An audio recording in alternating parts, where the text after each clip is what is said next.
अगर इस तरीके से ठंडी तैयार की हुई इस खाद वाली मिट्टी में लगा ली सब्जियां, तो गर्मी के मौसम में कोई ग्रीन नेट लगाने की ज़रूरत नहीं। बिना ग्रीन नेट के ही हरी भरी रहेंगी सब्जियां और ढेर सारी फ्रूटिंग भी करेंगी। तो जैसे ही गर्मी का मौसम आता है, हमारी पौधों की जो हालत है बहुत ही ख़राब होने लगती है। पत्ते पीले होने लगते हैं, पौधों में धूप की वजह से फ्रूटिंग आना कम हो जाती है और उनकी जो है बढ़त भी कम हो जाती है। फ्रूटिंग तो दूर की बात, उनको हरा रखना भी बहुत ज़्यादा मुश्किल हो जाता है। कैसे इनको हरा भरा रखें और किस तरीके से इनकी देखभाल करें, क्या क्या डाल दें इनके अंदर, किस तरीके से इनको वो बचा लें, बहुत सारे हमें सवाल उठते हैं और ढेर सारी हम फिर उनके लिए हाथ पांव भी मारते हैं कि यहाँ से ऐसे इनको बचा लें, ऐसे बचा लें धूप से। तो इनको कुछ भी हमें डालने की ज़रूरत नहीं है। अगर हम इस तरीके की ठंडी मिट्टी इनके लिए तैयार करेंगे, जैसा कि मैं आज की इस वीडियो में आपको बता रही हूँ, तो हमारे पौधे धूप में भी खूब सारी फ्रूटिंग करेंगे, खूब सारी ग्रीनरी देंगे।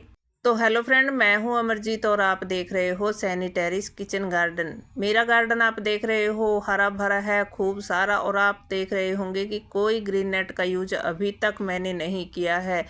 और मेरे छत पर अगर आप देखें तो सुबह से लेकर शाम के 5 बजे तक निकलता सूरज और जाता सूरज दोनों का मेरे यहाँ पर पूरे दिन की धूप रहती है। और मैं इन कूड़े कचरे और इन जो चीज़ें हैं ना, इन्हीं का यूज करके अपने पौधों के लिए मिट्टी तैयार करती हूँ। और जितना भी मेरे यहाँ ये देख रहे हो, ये अभी मैंने बथुआ निकाला था थोड़े दिन पहले ही, उसकी लकड़ियाँ हैं ये। और जितना भी कचरा गार्डन से निकलता है बिल्कुल भी नहीं फेंकती हूँ। इसको मैं यूज कैसे कर लेती हूँ और किस तरीके से इसे पौधों के लिए, देखिए अगर हम बाज़ार से जो भी खाद लेकर आते हैं ना और मिट्टी तैयार करते हैं, जो जो चीज़ जैसे चीज़ें लेकर आते हैं उसके अंदर डालने की, मिट्टी तैयार करते वक्त जो जो डालते हैं, अगर हम वो मिट्टी तैयार करते हैं तो हमारे पौधों में काफ़ी ज़्यादा ऐसा हो जाता है कि हमें उनके लिए ग्रीन नेट की तैयारी करनी पड़ती है। लेकिन अगर हम इन ठंडी चीज़ों को डालकर मिट्टी तैयार करते हैं, मतलब ठंडी इसलिए कह रही हूँ क्योंकि ये नेचुरल है और नेचर के जो संपर्क में हमारे पौधे रहेंगे तो उसकी वजह से हमारे पौधे जो हैं ग्रीन बने रहते हैं। देख रहे हो आप, जहाँ हरियाली, जहाँ पेड़ पौधे ज़्यादा होते हैं वहाँ पर गर्मी कम होती है। मतलब अगर हम इन्हीं चीज़ों को रिसाइकल करके पौधों में मिट्टी बनाकर डालते रहेंगे तो हमारे पौधों को गर्मी कम लगेगी। ठंडी खादें जो हैं, ठंडी मिट्टी तैयार करेंगे हम इन चीज़ों से तो हमारे पौधों में गर्मी कम लगेगी। अगर हम बाज़ार से जो भी केमिकल वाली चीज़ें डालकर मिट्टी तैयार कर लेंगे और वो चीज़ें फिर उसमें मिट्टी लगाएंगे तो मिट्टी की वजह से भी हमारे पौधों को ऊपर की तरफ से सीधी सूरज की भी गर्मी पड़ रही है और जो है हमारे पौधों में जो हमने मिट्टी बनाकर डाली है उसकी वजह से भी हमारे पौधों में ढेर सारी जो है गर्माहट आती है। और पौधों में फिर हम उसके बचाव के लिए हमें कई तरह की दूसरी ठंडी खादें भी डालनी पड़ती हैं। तो इसके लिए अगर मुझसे पूछा जाए कि मैं इतनी ग्रीनरी वाली ये जो गार्डन है कैसे इसको मेंटेन करके रखती हूँ, क्या डाल लेती हूँ, मुझे सवाल भी आते हैं कि कौन सी खाद डालते हो, कितनी ग्रीनरी है, कितनी हरी भरी सब्जियां हैं। तो भाई मैं कुछ नहीं डालती हूँ बाहर से, सिर्फ मैं फंगस वगैरह के लिए खट्टी छाछ का इस्तेमाल कर लेती हूँ अगर कोई जाला कीड़ा लग जाता है तो। लेकिन मैं जो मिट्टी तैयार कर रही हूँ अपने पौधों के लिए तो इसी तरीके से मैं तैयार करती हूँ मिट्टी। देखिए अभी ये ग्रो बैग बनाकर रख रही हूँ और ग्रो बैग आप इस टाइम पर बनाकर तैयार कर लें। जितने भी इस टाइम पर सब्जी गार्डन से निकल रही है जो सर्दी वाली हमारी थी, जैसे मैंने अभी ये बथुए की लकड़ियाँ वकड़ियाँ घास वास निकाला है और काफ़ी सारे हमारे ऐसे सर्दी वाली जो सब्जियां थी उनकी वेस्ट निकलता है, तो उस वेस्ट को आप फेंकिएगा मत, उसको इकट्ठा कीजिए। गार्डन का और किचन का जो भी है मिक्स करके उसकी मिट्टी तैयार करते रहिए, क्योंकि जो मिट्टी हम हम अभी तैयार कर लेंगे ना, और इस टाइम पर जो कंपोस्ट बनती है ना फिर ये, और मिट्टी ये ठंडी मिट्टी होती है, अगर हम 12 महीने इस मिट्टी के अंदर अपनी सब्जियां लगाते रहेंगे तो हमारी सब्जियों में हमें बाज़ार से कुछ भी खरीद कर डालने की ज़रूरत नहीं रहेगी।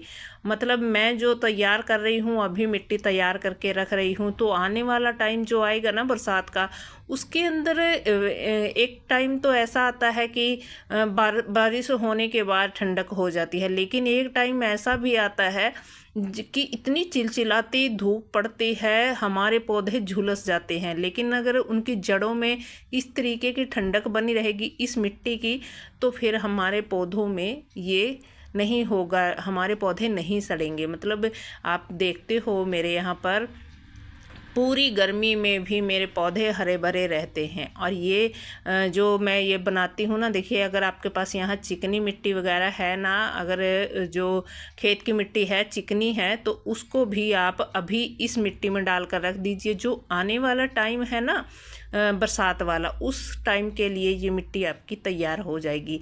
कंपोस्टिंग का बहुत अच्छा टाइम है, अभी आप कर लीजिए। जितनी भी आपके यहाँ से गार्डन से वेस्ट निकल रही है और किचन के जो भी वेस्ट छिलके आते हैं, उन सभी को आप डालकर ये मिट्टी तैयार करते रहिए। जो भी आगे के मौसम में, देखिए अभी आपने गर्मी वाली तो लगा ली होंगी सब्जियां, या कुछ लगा भी रहे हैं बहन भाई, तो अभी जो हम ये कंपोस्टिंग करेंगे, ये मिट्टी तैयार करके रखेंगे, तो ये एक तो ये कूड़ा कचरा जितना भी है ये भी गल सड़कर इसमें खाद बन जाएगा, ठंडी खाद बनेगी। और साथ ही इसके ये जो है हमारी ढेर सारी मिट्टी भी मल्टीप्लाई हो जाएगी, तैयार हो जाएगी आने वाले सीज़न की सब्जियों के लिए। तो मैं ऐसा ही करती रहती हूँ। कुछ सब्जियां हमने देखिए जो लगा ली है, अभी हमने जिनकी फ्रूटिंग लेनी है गर्मी के मौसम में, और जो आने वाले टाइम में बरसात के मौसम में, तो देखिए इस खाद को बनाना बहुत मुश्किल हो जाता है ग्रो बैग वगैरह में, क्योंकि बारिश हर रोज़ आती रहती है, फिर ये गीला होता रहता है। तो हमें किसी ड्रम वगैरह में ही इसको, या ढककर बाल्टी वगैरह में ही बनानी पड़ती है। तो बहुत लीचड़ हो जाता है, सूखी चीज़ें नहीं मिलती हैं। लेकिन आज का मौसम जो अभी का चल रहा है, इस टाइम में हमें गीला सूखा बहुत अच्छे से इस तरीके का सामान मिल जाता है कि हम ये मिट्टी बहुत अच्छे से तैयार कर सकते हैं। और इस मिट्टी को मैं हर साल बनाती हूँ, ढेर सारी तैयार हो जाती है, तो गार्डन में मिट्टी की भी कमी नहीं रहती। अब सवाल ये आता है कि ये ठंडी कैसे होगी। देखिए मेरे यहाँ पर कितने सारे ये जितने भी नींबू के, अभी गर्मियाँ आएगी, नींबू पीते हैं हम लोग रोज़ रोज़, वो छिलके होते हैं। और ये मौसम्मी के जितने भी मेरे यहाँ रोज़ रोज़ हम जूस वगैरह बनाते हैं ना, तो ये छिलके ठंडे होते हैं। एक तो ये फंगस भी नहीं लगने देते पौधों में। आप लोग बोलते हो ना कि दीदी आप क्या डालते हो जिससे आपके पौधों में फंगस नहीं लगती, तो भाई मैं यही चीज़ें डालती हूँ, इनसे फंगस नहीं लगती। ये एंटी फंगल होते हैं, मतलब जो फंगस वगैरह होती है उनको ख़त्म करते हैं। और जो ये देखिए सब्जियों के छिलके हैं, तो इनसे तो एक तो हमारे पौधों को पोषण भी मिलता है, हमारी मिट्टी की उर्वरक शक्ति बहुत ज़्यादा बढ़ जाती है, तभी हमें इतने अच्छे रिजल्ट मिलते हैं। ढेर सारी फ्रूटिंग होती है सब्जियों की। आपने देखा अभी गर्मी वाली सब्जियां जो हैं बहुत सारी फ्लावरिंग फ्रूटिंग कर रही हैं मेरे यहाँ पर, और अभी मैं हार्वेस्टिंग भी आपको दिखाती हूँ। तो यहाँ इतनी अच्छी ये सब्जियां मैं इसी तरीके से तैयार करती हूँ। अब देखिए इसके अंदर मैंने ये डाली है ना मौसम्मी, अगर आप सोच रहे हो कि इसमें से रस निकलता है, जो अंदर वाले इसके छिलके हैं उनके अंदर और चींटियाँ वगैरह भर जाएंगी, तो वही राख भी हम थोड़ी बहुत डाल सकते हैं और हल्दी भी डाल सकते हैं। तो राख का तो देखिए एक तो ये खाद का भी काम करेगी और फंगस वगैरह को भी ख़त्म करती है। तो अभी देखिए मैंने गोबर के भी जो इसके अंदर थे उपले कुछ ये भी डाल दिए हैं, ये भी खाद में ही तैयार हो जाएंगे। और ये जितना भी झाड़ू लगाती हूँ गार्डन में, वो सब भी मैं इसी के अंदर डाल देती हूँ। तो इतना सारा हमारा देखिए ये बथुए का कुछ बीज रह गया है, इसी की वजह से तो इतने ज़्यादा हमारे यहाँ बथुआ उगता है। और ये है देखिए लोहे का कुछ पुराना सा जंग लगा हुआ, किसी पाइप वगैरह का है छिलका सा, तो इसको भी डाल देते हैं, इसी में तैयार हो जाएगा आयरन भी हमारा। तो मिट्टी को आप इसमें चिकनी का यूज कर सकते हो, खेत की मिट्टी का यूज कर सकते हो, पुरानी मिट्टी का यूज कर रही हूँ मैं, जो पुराने मैंने कंटेनर झाड़े थे यहाँ फ्रूट क्रेट, उसी मिट्टी को रिसाइकल करती रहती हूँ, उपजाऊ बनती रहती है और ढेर सारी हमारी नई मिट्टी बनकर तैयार हो जाती है। और देखिए कितना सारा ये यहाँ से निकला हुआ कचरा है, न्यूज़पेपर वगैरह है, गत्ते हैं, जितना भी है मैंने सब इसके अंदर डाल दिया है। गत्ते तो हर घर में मिल जाते हैं, अगर गत्ते नहीं मिल रहे तो आजकल देखिए बच्चों के पेपर हो जाते हैं, जो पुरानी नोटबुक्स होती हैं जो हम रद्दी वाले को दे देते हैं, तो उनका यूज़ भी हम यहाँ कर सकते हैं गार्डनिंग में। बहुत अच्छे उनसे भी हमारी मिट्टी में जो है मॉइस्चर होल्ड करती हैं वो, और खाद हमारी बनती है बहुत अच्छी। तो देखिए किस तरीके से मैंने कितना कूड़ा कचरा इस ग्रो बैग में भर दिया है बना करके। अब इसमें होल भी होने ज़रूरी है, मैं 2-3 पेचकस से इसमें होल कर दूंगी। तो होल होने ज़रूरी हैं ताकि ऑक्सीजन आती जाती रहे और इसके अंदर जो है अच्छी सी कंपोस्टिंग हो जाए। एक तो ये खाद बन जाएगा और एक ये मिट्टी, जब हम इसको झाड़ेंगे 1 दिन की धूप दिखाकर अच्छे से, और फिर इसको हम दोबारा किसी ग्रो बैग में भर करके इसमें पौधे लगाएंगे ना, तो हमारे पौधे जो ग्रोथ करते हैं आप देखते हो। लेकिन ये प्रोसेस जो है 1 दिन में नहीं होता, इसमें टाइम लगता है। इसलिए जो हमने पौधे लगा दिए हैं वो अभी चल रहे हैं, और जो हमारे पास फालतू में मिट्टी पड़ी है या हम कुछ खाली कर रहे हैं, सब्जियां जो सर्दी वाली थी उनके ग्रो बैग वगैरह, तो उनकी मिट्टी को आप इस तरीके से यूज कर लीजिए, ताकि हमारी जो रखी मिट्टी ऐसे ही ना रखी रहे बल्कि उसका यूज हो जाए और वो मिट्टी नया रूप लेकर अगली सब्जियों के लिए तैयार हो जाए।